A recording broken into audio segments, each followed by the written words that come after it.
मत्ती की इंजील छठा बाब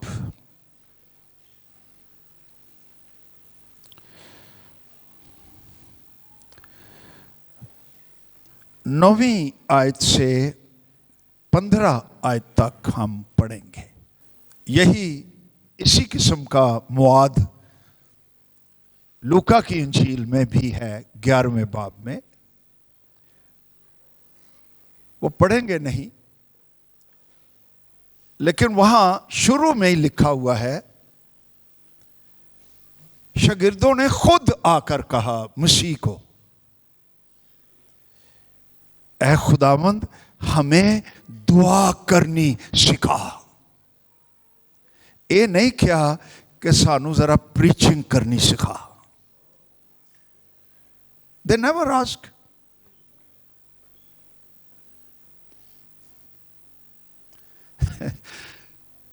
ये कहा हमें दुआ करनी सिखा। इसका मतलब है कि उन्होंने मसीह को देखा था दुआ करते हुए।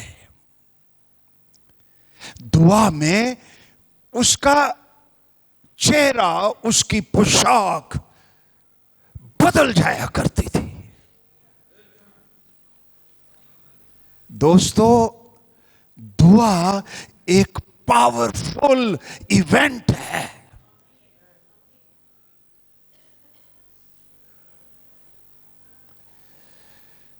तो उन्होंने देखा, महसूस किया कि यार सारा दिन खुदावंद काम करता रहता है, सुबह होती है ये फ्रेश होता है।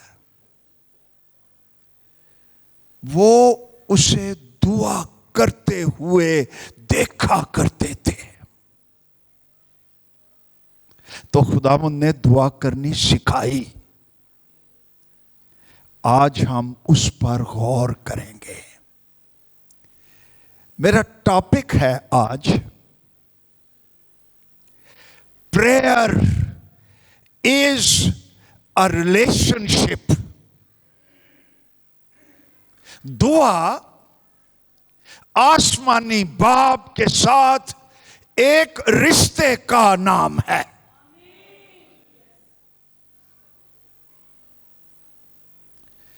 तो खुदावंद ने कहा 9वीं आयत में, बस तुम इस तरह दुआ किया करो। ये मॉडल है कि तुम्हारी दुआ में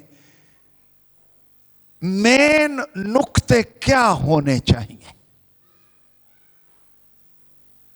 ये अलग बात है कि चर्च के अंदर ऑल ओवर द वर्ल्ड अब हम इसको दुआए रबानी भी कहते हैं, और हर इबादत के बाद हम दुआए रबानी पढ़ते भी हैं, कहते भी हैं। अगर तो जब हम दुआ करते हैं इसकी जड़ें हमारे दिल में हैं तो इट्स अ ब्लेसिंग। लेकिन अगर ऐथोती करिए तो फिर ए दोस्तों ए रस्म ही है। तो आओ पढ़ें क्या मसीह ने सिखाया। बस तुम इस तरह दुआ किया करो कि ऐ हमारे बाप। रिश्ता है दुआ, बन गया ना रिश्ता। अगर वो बाप है तो हम कौन है? हम बेटे बेटियां। दुआ में हम अपने बाप से बातचीत करते हैं, अपनी जरूरतें उसे बताते हैं, वो हमें अपनी जरूरतें बताता है। आप कहेंगे जी वो तो कादर मुतलक है, उसकी भी जरूरत है। ओनू ते खोते दी जरूरत पै गई सी। याद आ गया?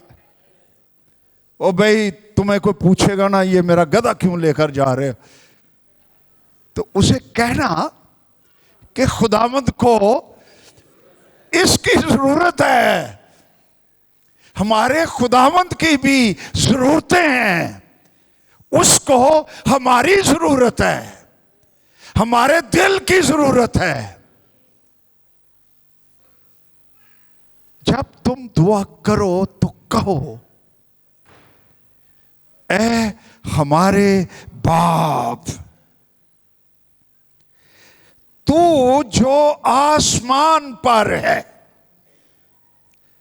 तेरा नाम पाक माना जाए। वो पाक है लेकिन माना जाए, रिकॉग्नाइज किया जाए, डिक्लेयर किया जाए, उसकी पाकीज़गी का इश्तिहार दिया जाए।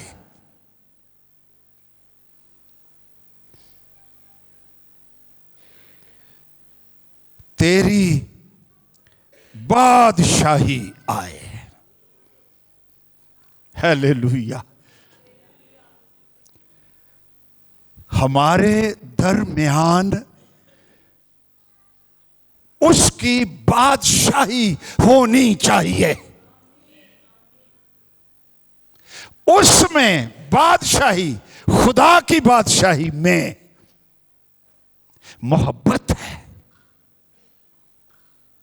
इत्मीनान है, ऑर्डर है, इंसाफ है, रोशनी है, जिंदगी है, सच्चाई है। मसीह ने आगे थोड़ी सी तफसील दी कि उसकी बादशाही है क्या। तेरी बादशाही आए, आगे क्या लिखा है, तेरी मर्जी जैसी आसमान पर पूरी होती है। ऐ बादशाही जे, तेरी मर्जी जैसी आसमान पर पूरी होती है। तो यीशु नासरी को तो पता था कि बाप की मर्जी आसमान पर कैसे पूरी होती है। वो ऑर्डर देता है, फरिश्ते भाग निकलते हैं। वो ख्वाहिश करता है, पूरी होती है, नो क्वेश्चन। इसलिए नहीं कि वो खुदा से डर डर के कांपते हैं, उन्हें पता है कि खुदा आकले कुल है, हाकमे कुल है, इस लायक है, वो मोहब्बत और पाकीज़गी से भरा हुआ है। तो यीशु ने कहा, जैसे तेरी मर्जी आसमान पर पूरी होती है, वैसे ही तेरी मर्जी जमीन पर पूरी हो। मेरी बेटियों, भाइयों, बेटों, खुदा की बादशाही ये है, जब उसकी मर्जी, उसका कलाम, उसके अहकामात, उसकी नेचर मेरी जिंदगी में, मेरे दिल में पूरी होनी शुरू हो जाए। किसी और की मर्जी मेरी जिंदगी में नहीं, खुदा की मर्जी डोमिनेंट हो, गालिब हो, तरजीह हो, मेरे अंदर डायनामिकली रूहुल कुद्स की कुदरत से पूरी होती रहे। तो इसका मतलब है खुदा की बादशाही मुझ में आ गई है।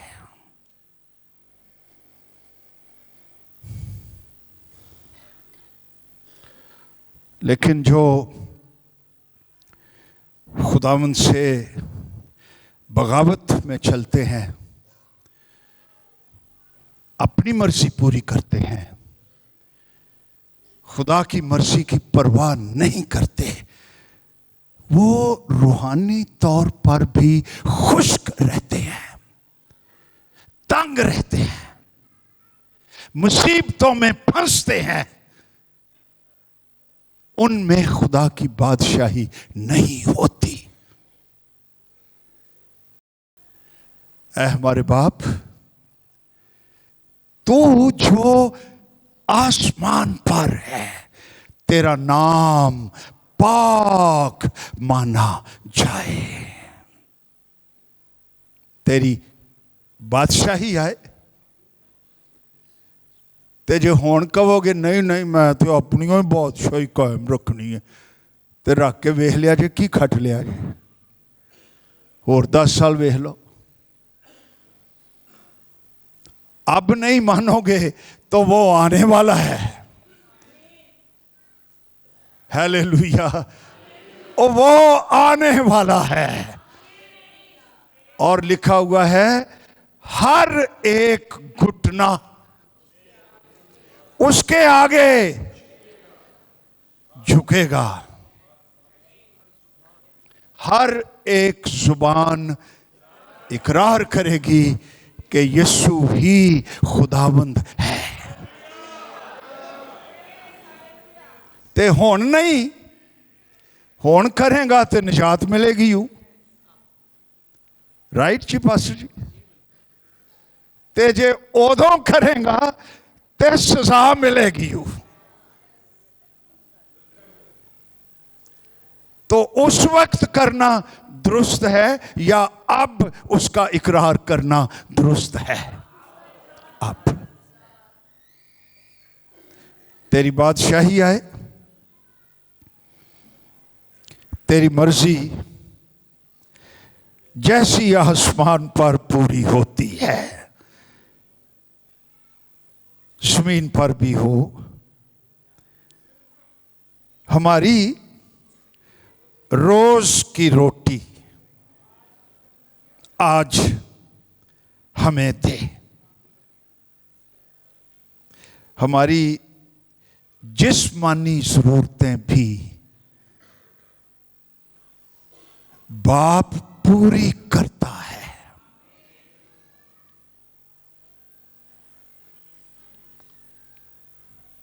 छोटी सी बात है कादर मुतलक के लिए जी, हमारी रोज की रोटी। खुदावंद कहता है बेटा मैंने तेरे सर के सारे बाल गिने हुए। अंदाजा करो खुदावंद की पावर्स पर। 8 अरब बंदा है, इंज ही है ना। 8 अरब मुंह नाल कह लीदा है। ये तुसी गिनती भी करो ना तो मेरा ख्याल है कि कोई 5-6 महीने उंज ही लग जाएंगे। भाई 8 बिलियन पीपल इस खिते पर रहते हैं, उनमें से हर एक के बाल उन्हें गिने ने। वो सितारे जानता है कितने हैं। इतनी वसी कायनात उसने खलक की हुई है। ना सिर्फ खलक की हुई है, आज तक सदियां बीत गई हैं, वो चल रही है।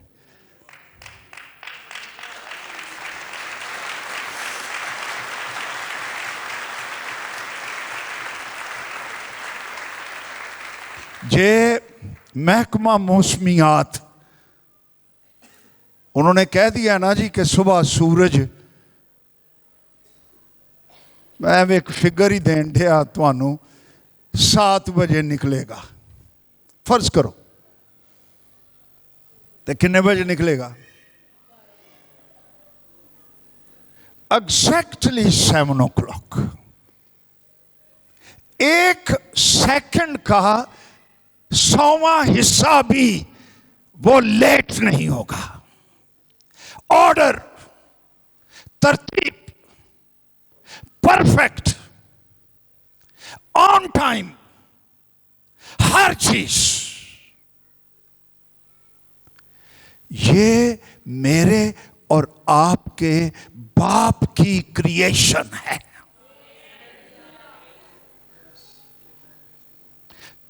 तुम अपना बदन देख लो, ये खुदा ने, ये उसकी क्रिएशन है।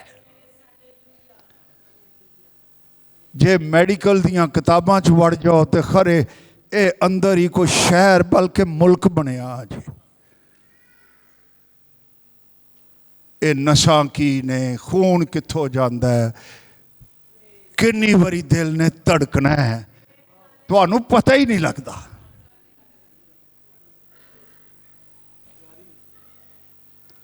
पारी साहब कहते ने जारी, इस बदन को बनाने वाला कादरे मुतलिक, हालेलुया।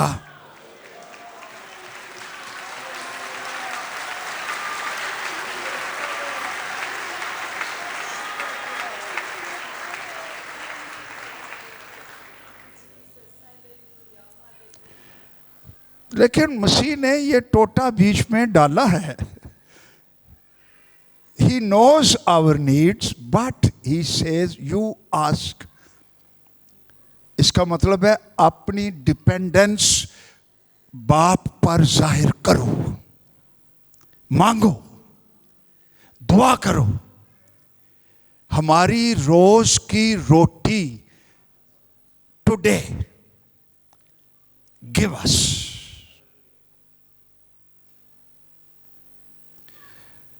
परसों चौथ की बात है, जब इस दुआ ने मेरे अंदर हुज्जें मारी। मेरी दुआ कलाम तुहानू भी हुज्जा मारे।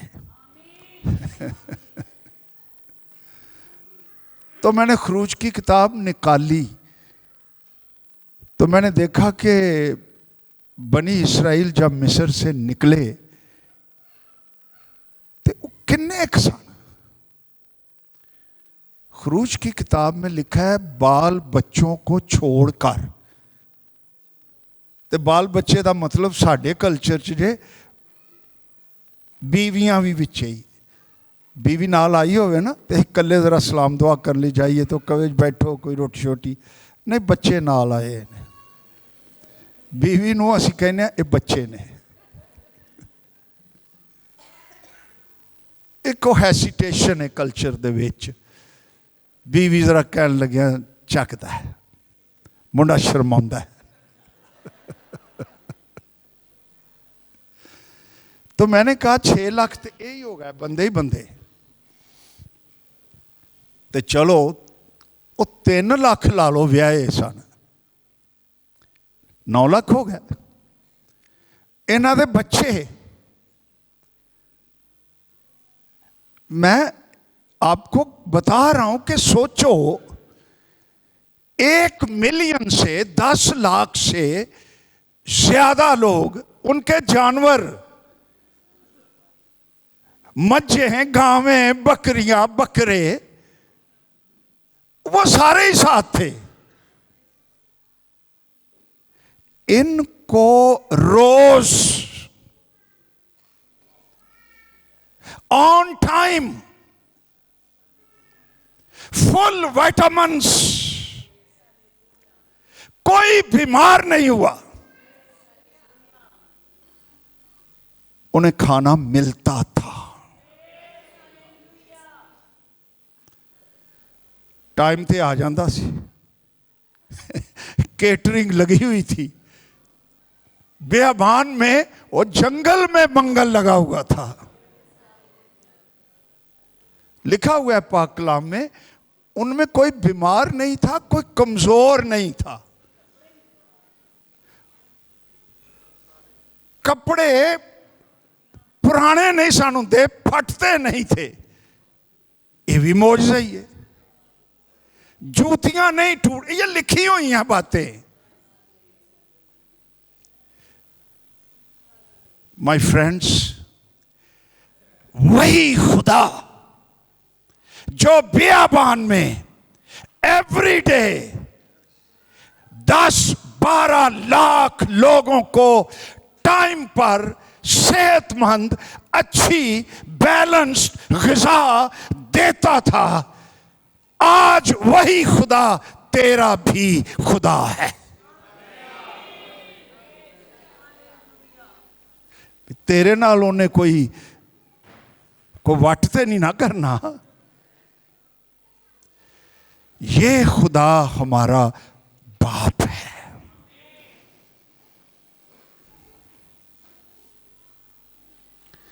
बात ईमान की है और हमारी जाती तरजीहात की है। हमारी जिंदगी कैसी है। वो ना होवे पंजाबी च जेड़े को मेरी पुछ दे लोग ने, उन्होंने पता है, मावां कहंदियां होंदियां हन, प्यो भी, कि वो मੱਝ दा जी बच्चे च गां दा है, वेख्या जन है। तू इत्थे ही ब्याह कर। गां दा जी, इसका मतलब है गां जो मां है बच्चे की, उसका दिल बच्चे में ही लगा हुआ है, ते बच्चे साहब दा दिल ओदा किते होर ही लगा है। हम बाज़ औक़ात ऐसे बच्चे हैं, बाप का दिल हम में, हमसे मोहब्बत, हमारे लिए इकलौते बेटे को भेज दिया। उसने हमारे गुनाह उठा लिए, कोड़े खाए, मुंह पर थुकवाया, लानत बना, सर पर कांटों का ताज रखा गया, वो बेइज्जत हुआ, वो सारी लानतें, गुनाह, बीमारियां उसने खुद उठा ली और उसने कहा तमाम हुआ। इतना दिल हम में लगा हुआ है उसका, तो हमारा दिल किधर है?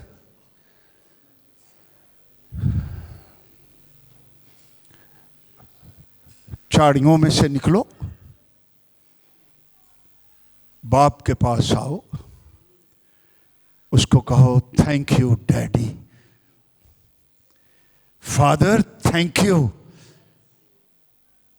दिल तेरे लिए खुला है, आजा, मुझे रोशनी दे, मुझे निजात दे, मुझे माफी दे, मुझे अपने खून से धो दे, मुझे नए सिरे से पैदा कर। अच्छा, मखलूक एक एक इंसान खुदा की है, राइट? एज अ क्रिएटर खुदा सबका है, चाहे वो कोई हो, क्रिश्चियन हो, मुस्लिम हो, हिंदू हो, बुद्धिस्ट हो, एथियस्ट हो, कोई हो, वो खुदा की क्रिएशन है। वो खुदा की सूरत, खुदा की शबी पर पैदा किया गया है। वो कीमती है, वो काबिले इज्जत है, लेकिन हर एक उसका बेटा या उसकी बेटी नहीं है, रिलेशनशिप नहीं है। वो उस वक्त बनता है जब कोई शख्स इंजील मुकद्दस सुनता है, खुशखबरी का पैगाम उस तक जाता है, उसको ठा बजता है, उसको निजात की जरूरत महसूस होती है, तो वो तौबा करता है, खुदावंद मसीह के कफारे पर ईमान लाता है उसको थैंक यू कहता है, रो रो कर कहता है, शुक्रगुजारी के साथ कहता है। उस वक्त ये गौर से सुन लो, रूहुल कुद्स उस पर जुम्बश कर रहा होता है। तो मैं तो इकरार कर रहा होता हूं, तौबा कर रहा होता हूं, मसीह को कबूल कर रहा होता हूं, रूहुल कुद्स मुझ पर जुम्बश कर रहा होता है, और खुदा की जिंदगी, खुदा की नेचर, खुदा की मुआफी, खुदा की सफाई और पाकीज़गी और उसका नूर मेरी जिंदगी में रूहुल कुद्स उस वक्त मुंतकिल कर रहा होता है, और मैं नए सिरे से पैदा हो जाता हूं। उस वक्त मैं मसीह में खुदा का बेटा या खुदा की बेटी बन जाता हूं। तो मैं खुदा के खानदान में नए सिरे से पैदा हो जाता हूं। ये खुदावंद मसीह कह रहा है, जब तुम दुआ करो तो कहो, ऐ हमारे बाप। तो क्या सवाल फिर ये है, are you born by the move of the Holy Spirit into his family? क्या तू रूहुल कुद्स की ताकत और जुम्बश से खुदा के खानदान में पैदा हो चुका है? ते जे ए नहीं ना होया ते भाई तू भावें हर इतवार चर्च च बैठा रह। मैं जो एवं तुहानू रौले च रखा,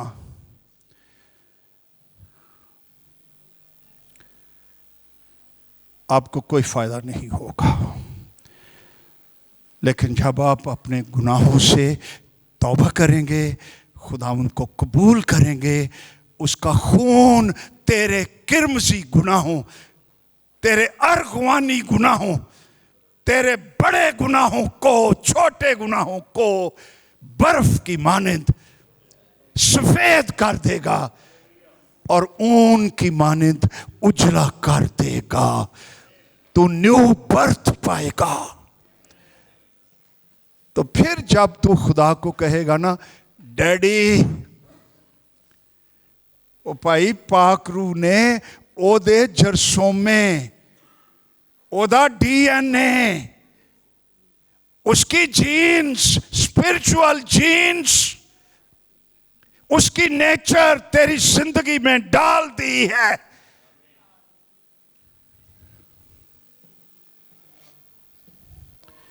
और देखो, मैं वापस आता हूं इस दुआ पर। रोमियो 8वां बाब देखो। आज थोड़ी जी थियोलॉजी भी। 8वां बाब, आगे एक और काम शुरू हो गया है। 12वीं आयत से देखो, रोमियो 8वां बाब 12वीं आयत से लिखा है, बस है भाइयों, हम कर्जदार तो हैं, ओ पर भाई जिस्म दे नहीं कि इनू पे करते रहिए, इसकी ख्वाहिशों के मुताबिक जिंदगी गुजारते रहें। नो, हम जिस्म की बातें हमेशा मान नहीं सकते। हम जिस्म के कर्जदार नहीं हैं कि जिस्म के मुताबिक जिंदगी गुजारें, क्योंकि अगर तुम जिस्म के मुताबिक जिंदगी गुजारोगे तो भावें तुसी एक बारी तौबा कर ही लईए, तुही जरूर मरोगे।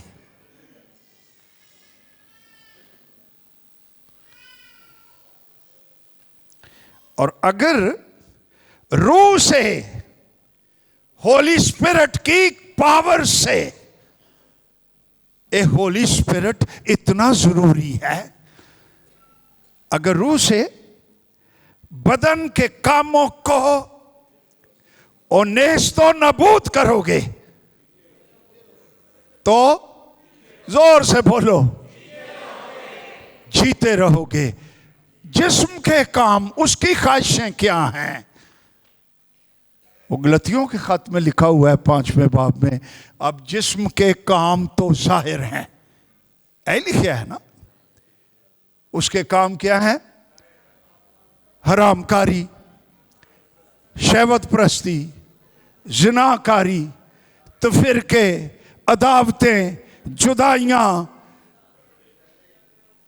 कसौन, मुकी, हसद, चुगलियां, बखीलियां, सस नौ नाल ते नौ सस नाल,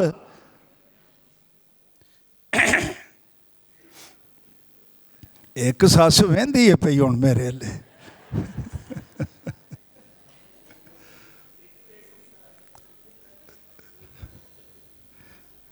ਉਹ ਵਿਚਾਰੀ ਆਪਣੇ ਬਦਲੇ ਲੈ ਰਹੀ ਹੁੰਦੀ ਹੈ।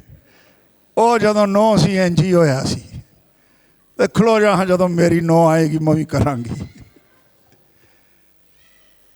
मैं ससों को कहना चाहता हूं, तेरी बहू तेरी बेटी है। आमीन। बहू को कहना चाहता हूं, तेरी सास तेरी मां है। आपके घर में बरकत आ जाएगी।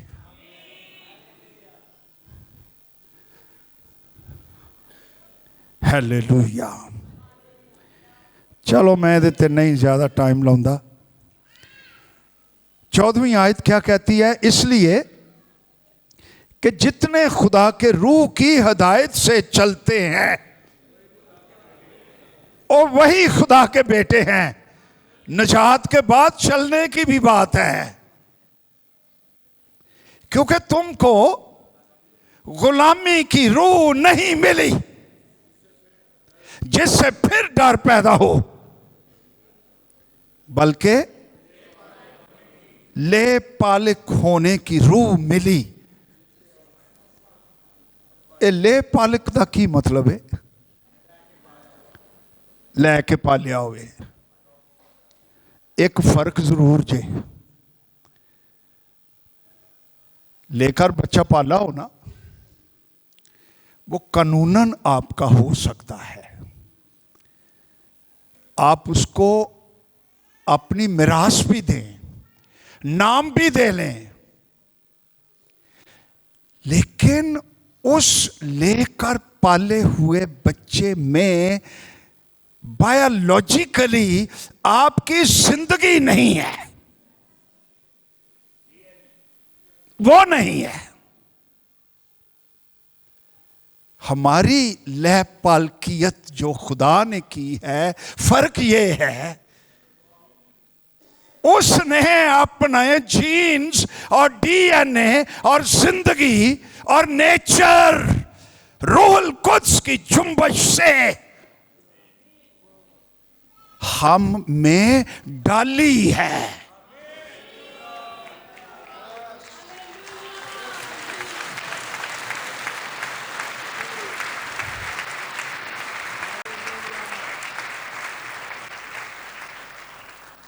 हालेलुया। ਇਹਦੇ सबूत च दो वाले लिख लो, उन्होंने चिथना वालियां नु गौर करना। पहला है यूहन्ना पहला बाब, उसकी 11वीं 12वीं आयत में लिखा है, वो अपनों के पास आया, अपनों ने उसे कबूल ना की, गल वो कबूल करन दी, लेकिन जितनों ने उसे कबूल किया उसको उसने खुदा के फरजंद बनने का हक बख्शा। वो ना जिस्म से, ना खून से, ना इंसान के इरादे से, बल्कि खुदा से पैदा हुए। नजात याफ्ता शख्स खुदा से पैदा होता है। उस नजात याफ्ता ईमानदार में खुदा की जिंदगी धड़कती रहती है। ये पहला वाला। दूसरा हवाला पहला पतरस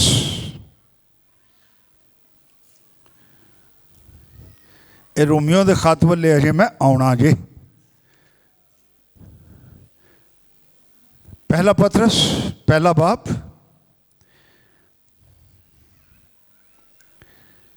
तेईस आयत क्या कहती है? कोई जमात चोई ऊंची आवाज नाल पढ़ दवे।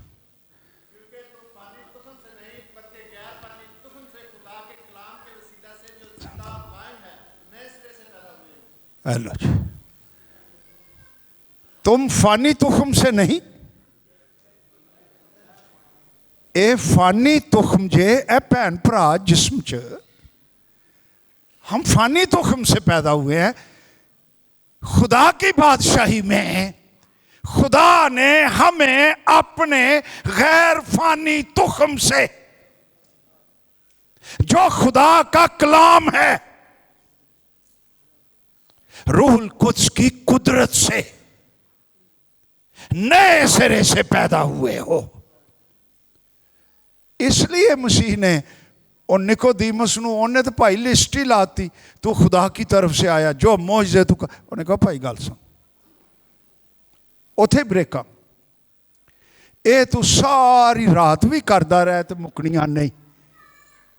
मैं तेनू सिरे दी गल दसना, जब तक कोई नए सिरे से पैदा ना हो वो खुदा की बादशाही में दाखिल नहीं हो सकता।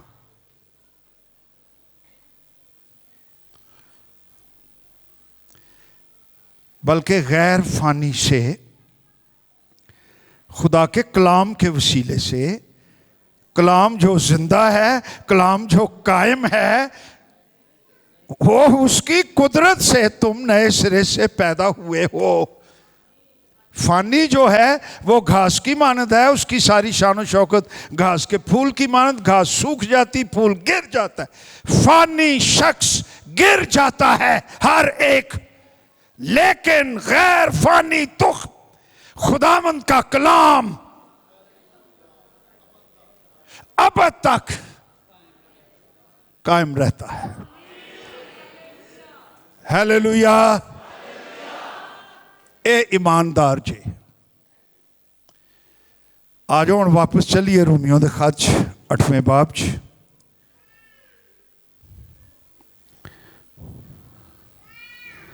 पंद्रह आयत हम पढ़ रहे थे। तुमको गुलामी की रूह नहीं मिली जिससे फिर डर पैदा हो। और दुनिया का बंदा जड़ा नवे सिरे तो पैदा नहीं हुआ, डर ही डर जे। लै पालिक होने की रूह मिली जिससे हम अब्बा यानी ए बाप कहकर ऊंची ऊंची, वी शाउट डैडी, पापा, अब्बा। खालिक को हम बाप कहते हैं।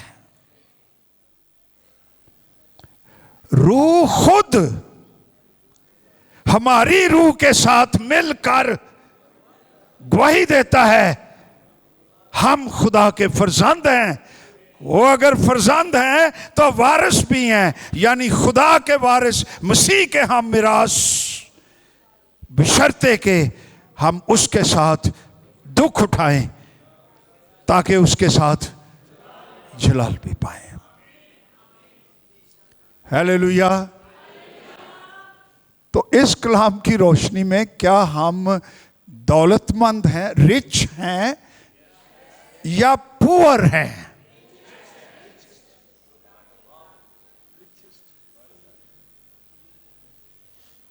हालेलुया। ते हुण जदों तुसीं टुरना है ना, कुबे कुबे होके नहीं टुरना। डिप्रैस्ड है नहीं टुरना। वो बड़ी गल है, कोई 4 पैसे घट हो जाएंगे ना, अंदर निजात दे खजाने ये नहीं जो मुकदे। ते आ जाओ हुण चलिए मत्ती दी इंजील च। तुहाडा ख्याल सी उधर गल मुक गई है? अजे नहीं मुक्की।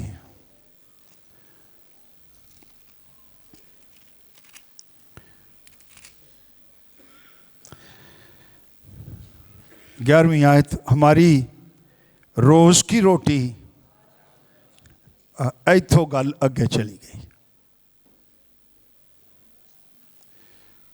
तेरा बाप हर रोज तुझे भूखा नहीं सोने देगा, तुझे रोटी भी देगा,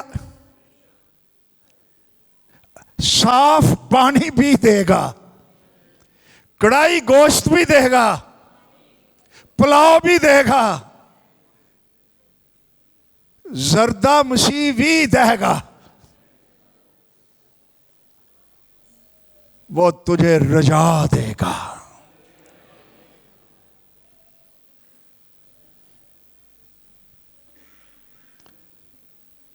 पहले ढूंढो उसकी बादशाही और रास्तबाजी, तो ये सारी चीजें भी तुझको मिल जाएंगी।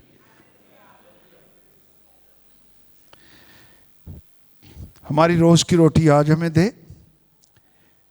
जिस तरह हमने अपने कर्जदारों को माफ किया है, यानी किसी ने सानू ठोकर मारी है, कोई झूठा इल्जाम लाया है, कोई नुकसान पहुंचाया है, फरेब दिया हुआ है, हमें उसने जख्मी किया हुआ है,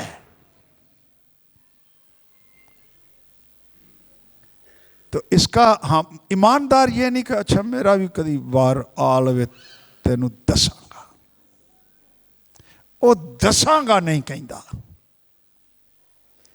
जिस तरह हमने अपने कर्जदारों को माफ किया है, वो माफ करता है। दुआ में माफी का एलिमेंट जरूरी है। बंदे ने माफ ना किया होवे कोई 10 बंदियां नूं, ते इत्थे आके ते हालेलुया उची उची कवे ते प्या कवे।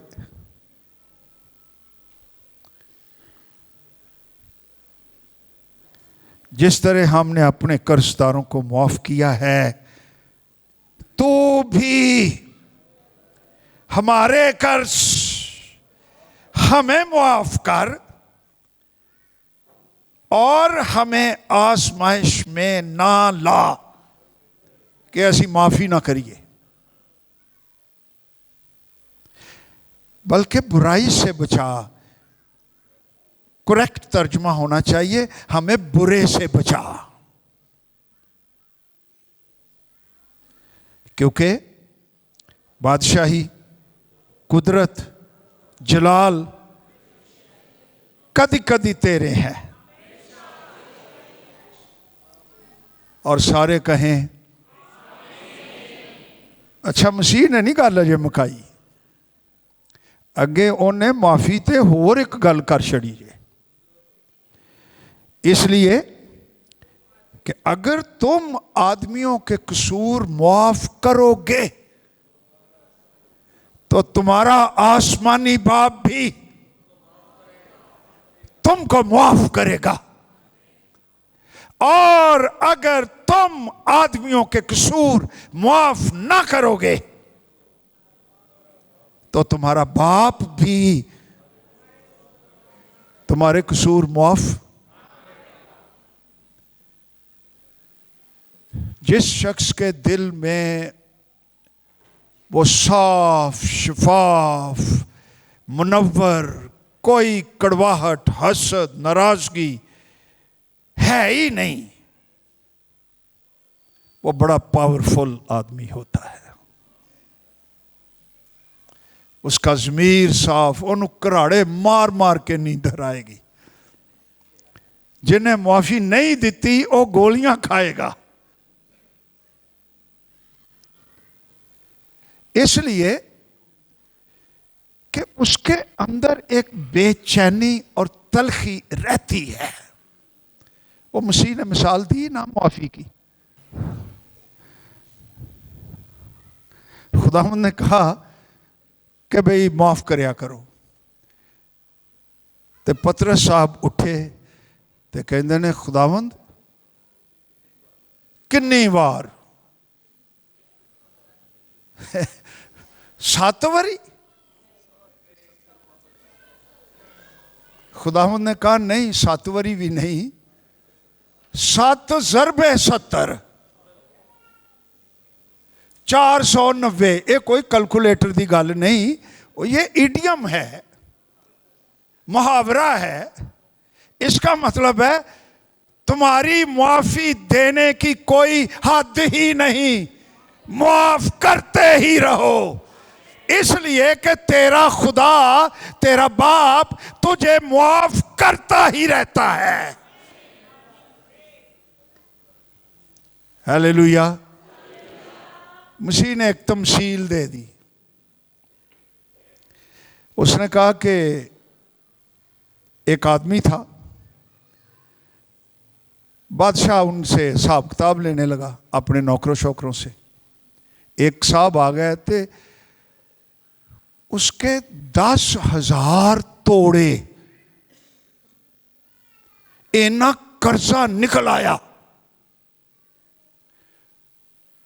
तोड़े मैंने चेक किया, एक ही है भी, टैलेंट्स। तो बाइबल हब एक वो नेट पर है सॉफ्टवेयर, थैंक यू। उन्होंने मुझे बताया, मैं लिखा अजे इत्थे ठहर जो किते आ जे। उन्होंने कहा जी एक तोड़ा उस वेले 20 साल दी तनख्वाह दे बराबर सजे। एक तोड़ा, ये जे 10,000 तोड़े तो मैं ज़रब दी, वो मैं तो भाई कागज़ी परा करता है जी, गिनती च नहीं आ रही। यानी बेहिसाब कर्ज, दबा हुआ कर्ज के अंदर। तो गल पता की कहता है, बादशाह ने जेड़ा जिहदा कर्ज देना सासू, उन्हें कहा इनू भी, एदी बीवी नू भी, एदे बच्चियां नू भी, एदे पल्ले जो कुछ होगा फड़ के ले आओ, इसको कैद कर दो। जब तक अदा ना करे ये कैद रहेगा, यानी सारी उम्र कैद रहेगा। वो तो बेचारा परेशान हो गया। वहां लिखा हुआ है पाक कलाम में, घिर कर सिजदा किया, तरले लैन लग पिया, ए खुदावंद मुझे मोहलत दे। मोहलत तेन किन्नी क देनी हो? कर्जा कोई थोड़ा ते तू ते गुनाहां दे नाल मर जाने भरिया है। कहता है मैं तेरा सारा कर्ज अदा कर दूंगा। लिखा है कि बादशाह को तरस आ गया, उन्हें उन्होंने छड़ दिता ते कर्ज भी सारा माफ कर दिता। ये हाँ मैं, हमें सारा कर्ज यीशु नासरी के खून की वसातत से माफ कर दिया गया है। अच्छा, माफी पा के ना ते बाहर निकलिया है, बाहर निकलिया ते इनू एक बंदा वो मिल गया जिदे ते एदा कर्जा सी। कहता इधर आ, ओदा कर्जा सजे 100 दिनार तोड़े नहीं। ये भी मैं फिर चेक किया, ये भाई 100 दिन की तनख्वाह है जी, ये तो मैनेजेबल हो गया ना जी। वो उस लिखा है पाक कलाम में, उसने उसे पकड़ा, उसका गला घूंटा, कहता जो मेरा आता है अदा कर, कट मेरे पैसे। उन्हें मिन्नत समाजत मोहलत मांगी, मैं अदा कर दूंगा, ओ नहीं मनिया।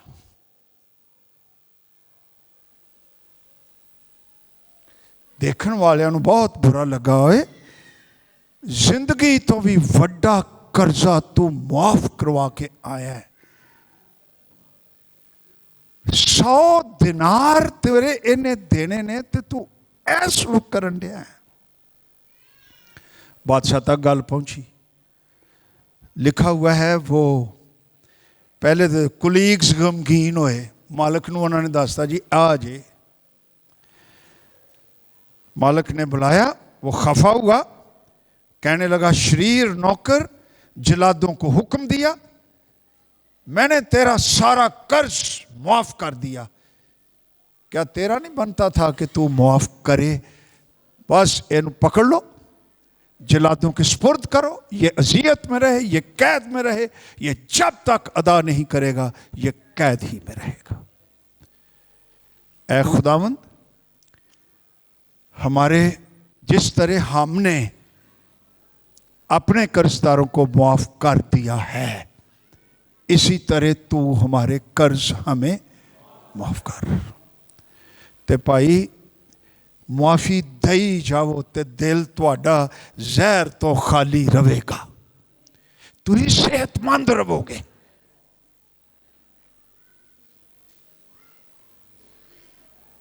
ऐ हमारे बाप, तू जो आसमान पर है, तेरा नाम पाक माना जाए, तेरी बादशाही आए, तेरी मर्जी जैसी आसमान पर पूरी होती है जमीन पर भी हो। ए जमीन पूरी हो। आगे क्या है?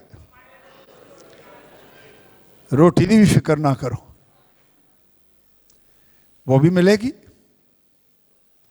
हमें आजमाइश में ना पड़ने दे, ना ला, बुराई से बचा, क्योंकि बादशाही, हालेलुया, बादशाही, कुदरत, जलाल हमेशा तेरा है।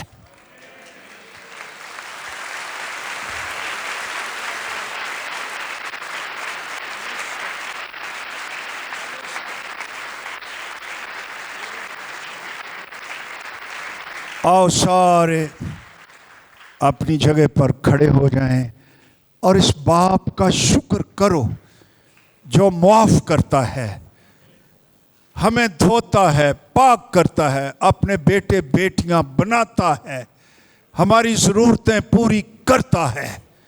आओ उसका शुक्र करो, सारे उसकी तारीफ करो।